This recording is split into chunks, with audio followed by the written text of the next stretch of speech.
Hello guys, this is Deathdealer and welcome back to another episode of our single player survival. As you can see, we've made quite a mess of our storage room here because I've been doing a lot of preparations for this episode. Now is it night time? No. So, shulker boxes which are full of a ton of items. Now for this project we don't have anywhere near enough of what we need. Also I've made a little redstone shulker box here full of supplies. We're going to be using most of this today. So, you may be asking, what are we doing? Well, we're making an iron farm. Not only any iron farm, we're making the Iron Phoenix, which is a farm that's been designed for 1.11, 1.12, one of those Minecraft versions, and is designed by TangoTek. You can find the tutorial in the iCards right now, and well yeah, that's the tutorial I'll be following for, well, this episode. So it's took me a few hours to gather these supplies, and I can tell you right now, we probably don't have enough. And you know where we are in our current, well, amount of progress in the world. We have a lot of items, but yeah, this is going to take some time. The tutorial's just under an hour and a half. And that's in creative mode, so yeah. Plus we need to move villagers around. I think it's like 40 villagers or something we need. Yeah, it's going to cause a lot of problems. Anyways, what I have planned is we're going to be building it relatively close to the Mushroom Island where we have the villager breeder already, which is going to help us out quite a bit. Now I need to empty my inventory because well, a lot of these items we don't actually need. Because yeah, I've been doing some stuff and things. But anyways, yeah, let's pick all this stuff up and head on over there. So we need to do it close to the Mushroom Island because, well, it means getting resources from it. Well, the villagers up there will be relatively straightforward. This is what it just is. Now, I could have went an extra few episodes without making an iron farm, but we're at a point now where we will need to make one. I guess I should take this with us as well. We will probably be back here at some point during this episode because resources will be a problem. Now, the reason I decided to make the iron farm now was because this episode I actually planned to finish the quad slime farm. Now to do that, funnily enough, we needed a ton of iron for the rails which are used for the item collection system. And well, I think we have a stack of iron blocks left back at, you know, base, turn around slowly. But yeah, I want more, so I decided to do this. Plus we also need a gold farm, which we'll be tackling at some point in the near future, probably next episode or something. I don't know. Also this episode I want to test the farm. Because, well, yeah, I need tons of it. So what we'll probably do is lag. What we'll probably be doing is villager. We'll be doing this in progress updates. I'll probably do, I don't know, I'll do a lot of work in between each cut, because that's a lot easier, and well, that way we should have time by the end of the episode. We should have time by the end of the episode to do an AFK session, maybe overnight or something, I don't know. Probably not today though. Well, today for me, I'm recording this kind of later on, it's like nearly 9 o'clock at night. Yeah, so definitely not right now for me, but later on in the episode for you guys, right? Now, it needs to be kind of, well, I think we'll build it way out there. Yeah.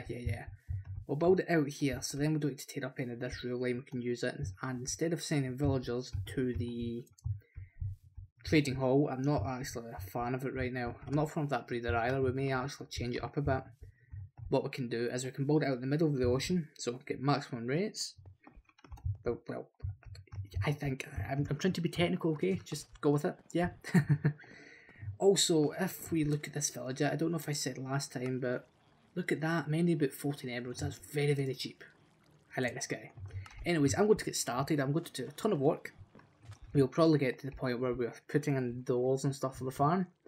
Now there's a lot of them, and well, I'll see you in just a moment.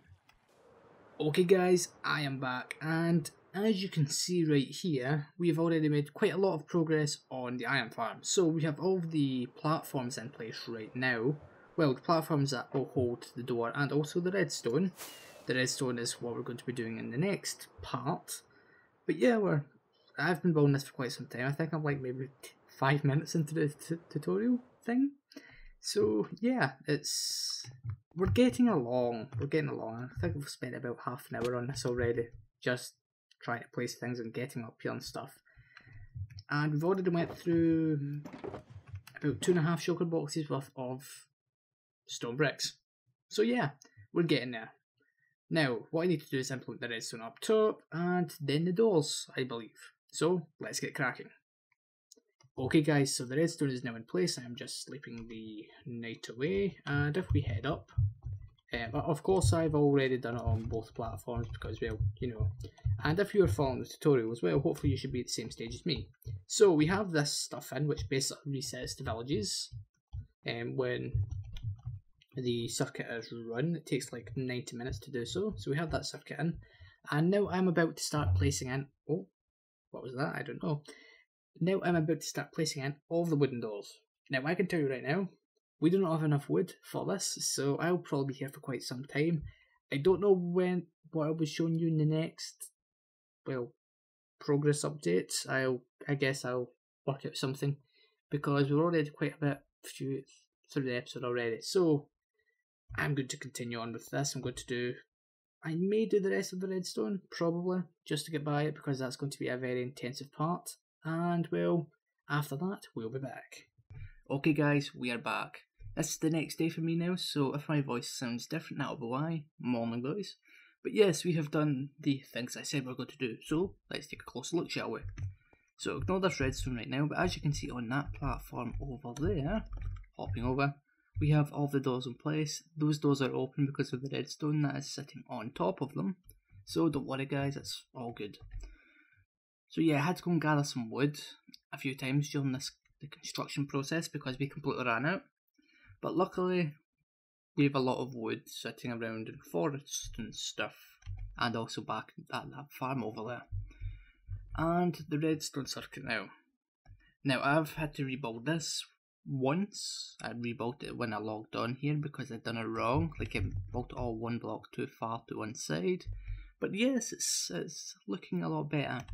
So this circuit, essentially what it does is this is a circuit that will align the villages over the 90-minute period. So the centre will be, so the village centre will actually be where the golems fall and die. So if you press the button, these will extend, and you need to press it 32 times for the whole thing to extend, and then there's a reset circuit up here which uses a pulse extender right here, and well, yeah, it does the job. So we still have a lot of things to do. We still need to actually build the platform in the centre. We also need to implement the villager features, which is going to take quite some time to do because villagers are very finicky to work with. I think there may be a few other things. I think we need to connect up this redstone to a button somewhere down there, which will probably be the best thing to do.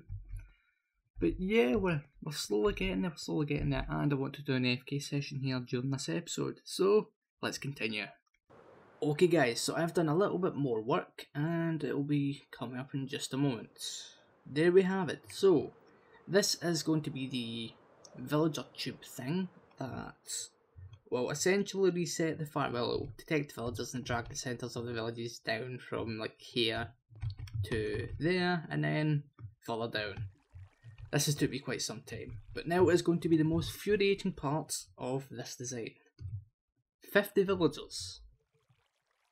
Now, to get them up here, we're going to need to use a lot of rails, and I don't have those rails currently, so what we're going to need to do is I'm going to need to go to the slime farm, rip out all of the rails that are there, and have to use them because I am poor.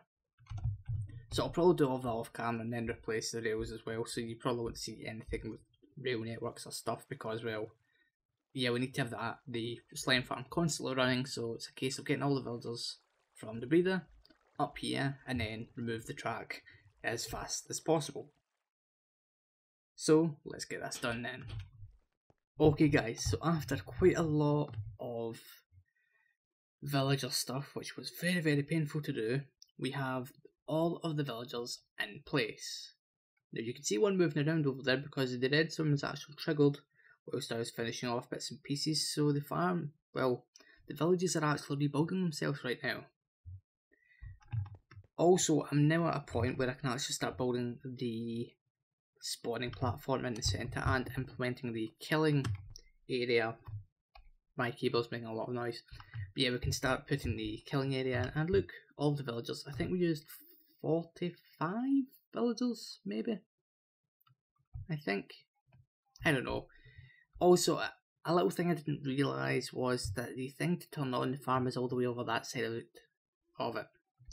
Yeah, I guess we can just use a torch tower and bring the redstone stuff over here, so it's closer to the mainland. Mainland? No, closer to the Mushroom Island. But yeah, we are making a ton of progress. In fact, let's get an aerial view of this before it becomes night time. Also, we have now been playing for over 1,000 days in this world. Well done. 1,000 Minecraft days. Awesome. But yeah, look. Most of the farm is now in place, so all we need to do is implement the spawning platform and then we're ready for our AFK session. Okay guys, so I just finished this design. The Iron Phoenix is now complete. Boys, this has been a very long project, but I'm happy it's done. Total build time was about maybe 4 or 5 hours to get everything right and do all my checks of the redstone and stuff. But yeah, it's good to have this finished. So I have a little platform there for the reset button. We'll probably do some redstone to move that somewhere else in another episode, and we have a collection area down below. So it took me about, I don't know how long it took me to build all of this and then do this stuff up here. Not that long really. As you can see, we have a lot of chests. Not all of them are full. We've only filled some of the bottom ones, so let's take a look.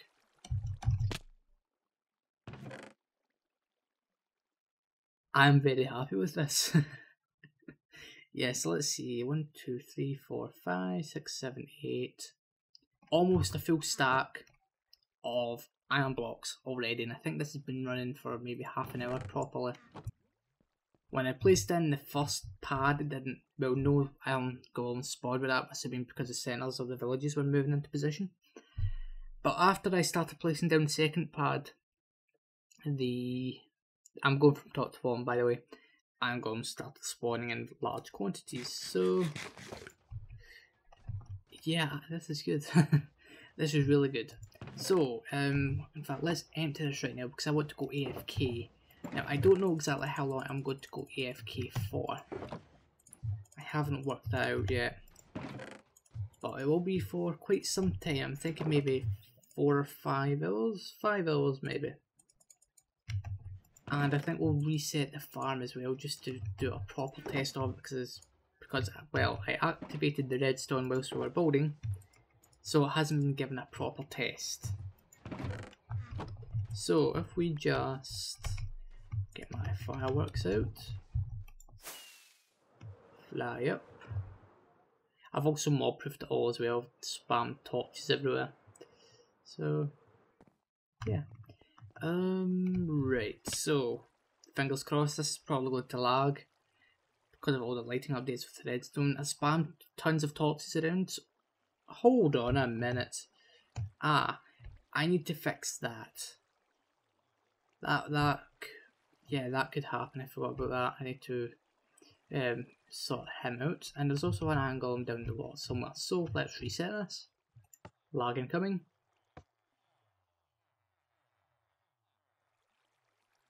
Let's fly up and see. Have the doors reset? Yes, they have. Right, so I'm going to fix that little issue down here. This pad was meant to be immune to all this stuff happening. Might be a slight bug. Anyways, I'm going to take care of this guy. Die.